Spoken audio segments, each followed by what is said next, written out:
નમસ્કાર મિત્રો, હું છું Vadiyabhai Khuman, ગૌરક્ષા natural farming YouTube channel. મિત્રો, આજે હું અમરેલી જિલ્લાના બાબરા તાલુકાના લુણકી ગામના સુભાષ પાલેકર કૃષિ કરતા ખેડૂત શ્રી પરેશભાઈ મંજીભાઈ કુંભાણીની મુલાકાતે આવ્યો છું. તો આપણે પરેશભાઈ પાસેથી જાણીએ કે પરેશભાઈ, તમે તમારો પહેલા પરિચય આપી અને વિગતો આપો ખેડૂત મિત્રોને. જય ગૌ માતા. પરેશભાઈ મંજીભાઈ કુંભાણી, ગામ લુણકી, તાલુકો બાબરા, જિલ્લો અમરેલી.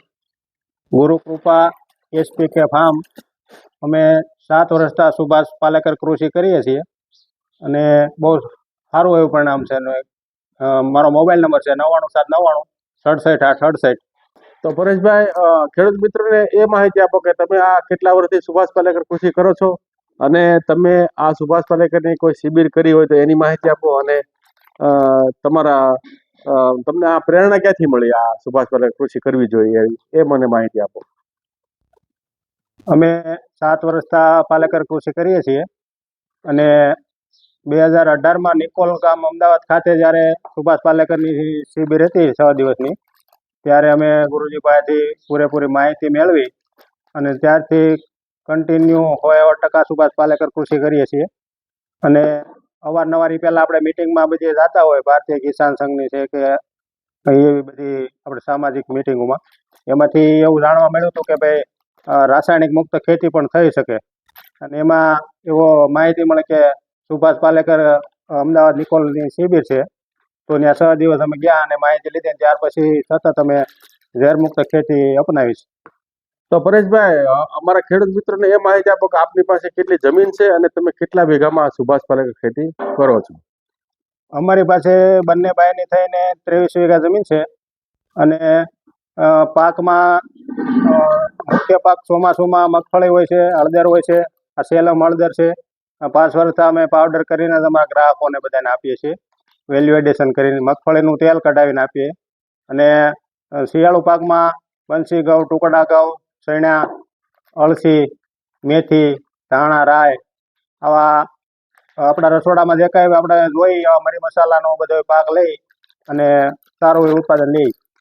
તો પરેશભાઈ, અમારા ખેડૂત મિત્રોને એ માહિતી આપો કે તમારા જે ખેતર છે એમાં તમે સુભાષ પાલેકર કૃષિ કરો છો, તો એમાં જે સુભાષ પાલેકરના જે આયામો છે, એમાં જે જીવામૃત છે, ઘનજીવામૃત છે, બીજામૃત છે, એનો કઈ રીતે તમે ઉપયોગ કરો છો એની ખેડૂત મિત્રોને માહિતી આપો. પાયામાં મુખ્યત્વે જે આપણે ઘનજીવામૃત વાપરવાનું પાલેકરજી કહે છે એ પ્રમાણે અમે ઉનાળામાં જ આપણે 2 ગાયો છે એનું બધું છાણ હૂકવીને ઘનજીવામૃત બનાવી નાખીએ. અને પછી વીઘે 40-50 કિલો જેવું અંદાજે છૂટું વેરી દઈએ.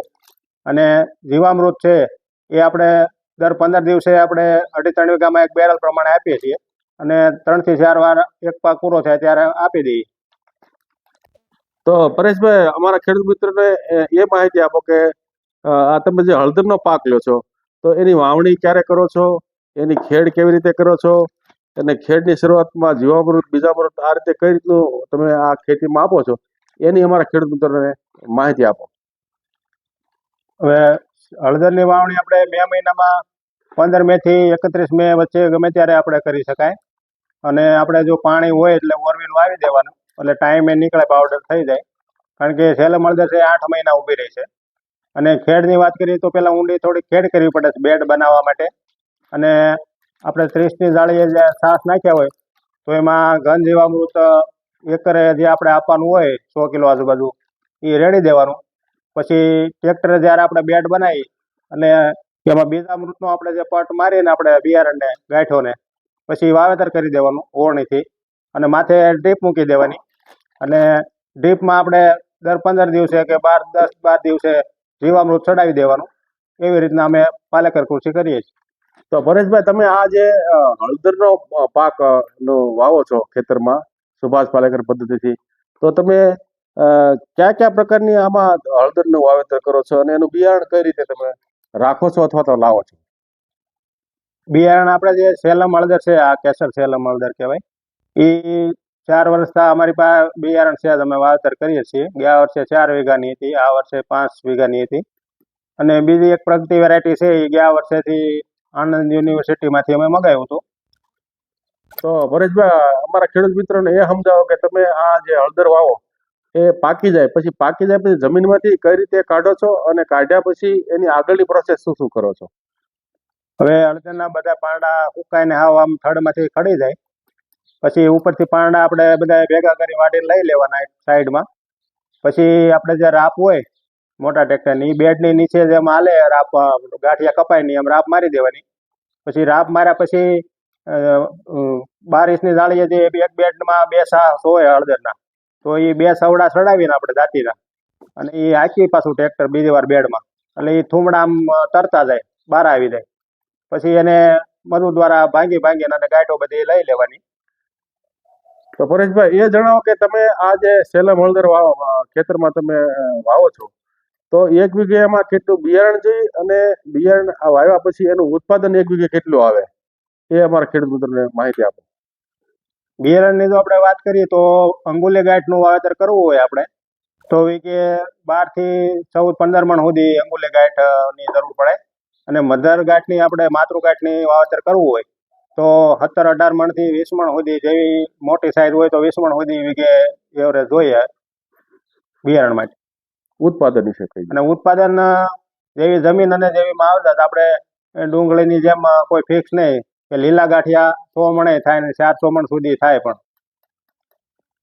તો પરેશભાઈ આમ ઘણા ખેડૂતો આમ કે ગરમ કરે છે, બાફે છે કે હળદરને, પણ તમે આ સીપ બનાવો છો તો બોઇલિંગ કરવામાં અને આ સીપ બનાવીને પાવડર બનાવવામાં આમાં શું ફરક રહે છે હળદરમાં, એ અમારા દર્શક મિત્રોને સમજાવો.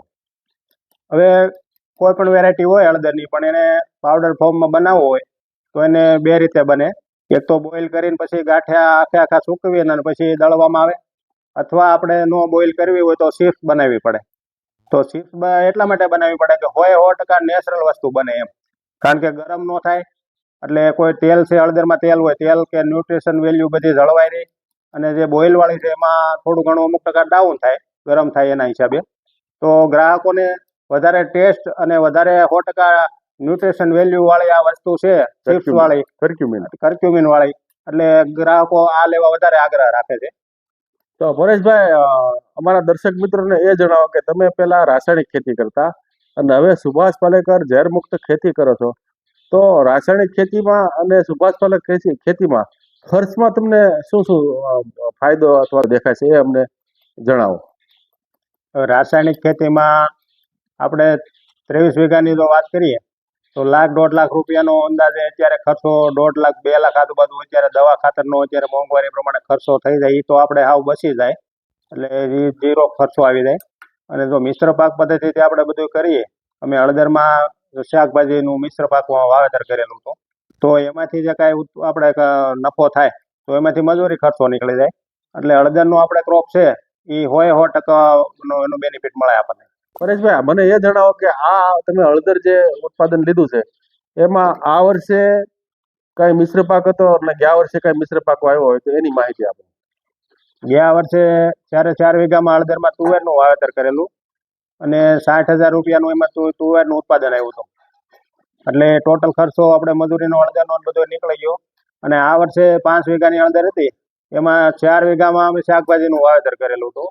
તો આ વખતે 40-50,000 રૂપિયાનું અમે વેચાણ શાકભાજીનું કર્યું, એટલે મજૂરી ખર્ચો બધો એમાંથી બાદ થઈ ગયો. અને તો આ તમે જે પેકિંગ કરો છો એ કેટલા ગ્રામના કરો છો અને એ શું ભાવ વેચો છો એ અમને જણાવો.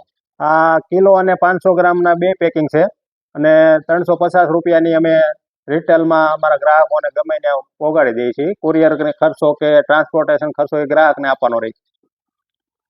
તો આપણે આ સુભાષ પાલેકર કૃષિ કરતા પરેશભાઈ છે, એમના ધર્મપત્ની મનીષાબેન છે, એમને પૂછે કે બેનજી તમે આ જે સુભાષ પાલેકર કૃષિ, તમે આમ તો રાસાયણિકમાં તમે મદદ કરતા જ હશો જ્યારે રાસાયણિક ખેતી કરતા ત્યારે, પણ આ સુભાષ પાલેકર કૃષિ તમે શરૂ કરી છે તો તમે તમારી શું શું ભૂમિકા છે આમાં ખેતીમાં મદદ કરવાની એ અમને જણાવો. એમ કે આપણે ઘન જીવામૃત બનાવવાનું હોય તો એ પ્રોસેસ હું બનાવું છું. આપણે નિમાસ્ત્ર બનાવીએ છીએ, જીવામૃત બનાવવા લાગી અને ઢોરનું કામ કરી, બધું નિંદામણનું એવું બધું આપણે કરાવવામાં મદદ કરી.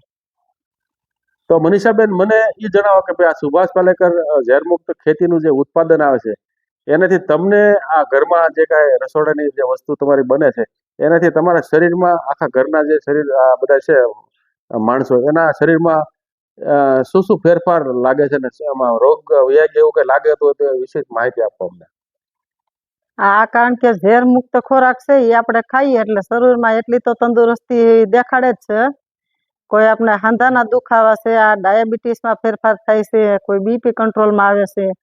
અત્યારે જોવો છો કે રાસાયણિક ખાઈ ખાઈને ઘેરે ઘેરે કેન્સર તો આવી જ રહ્યા છે. તો જોયું ને મિત્રો, આ પરેશભાઈ કુંભાણીના જે આપણે આ વાતચીત કરી આ સુભાષ પાલેકર કૃષિ વિશે, તો ખૂબ સરસ રીતે સુભાષ પાલેકર કૃષિમાં એમના તમામ આયામોનો ઉપયોગ કરી અને ઉત્પાદન લઈ અને આ રીતે હળદરનું મૂલ્યવર્ધન કરી અને ગ્રાહકોને સીધું કુરિયર દ્વારા પહોંચાડે છે. અને ગ્રાહકોએ જો આ હળદર લેવાની હોય કોઈને, તો આ હળદર માટે પોતે પોતાનો મોબાઈલ નંબર બોલ્યા છે, એ મોબાઈલ ઉપર પરેશભાઈનો સંપર્ક કરી શકે છે અને એ હળદર મંગાવી શકે છે. આની અંદર ઓરિજિનાલિટી ખૂબ જ જોવા મળી છે મને. અને આ આખી હળદરની જે પ્રોસેસ છે એ આખી મેં એમની જોઈ છે કે એ બિલકુલ કોઈ પણ પ્રકારના બાફા વગર અને સીપ બનાવીને આ હળદરનું ઉત્પાદન લઈ અને લોકોના સ્વાસ્થ્ય માટે આ દંપતી ખૂબ સારું કામ કરી રહ્યું છે. હું એને સુભાષ પાલેકર કૃષિ કરવા બદલ ખૂબ ખૂબ ધન્યવાદ આપું છું.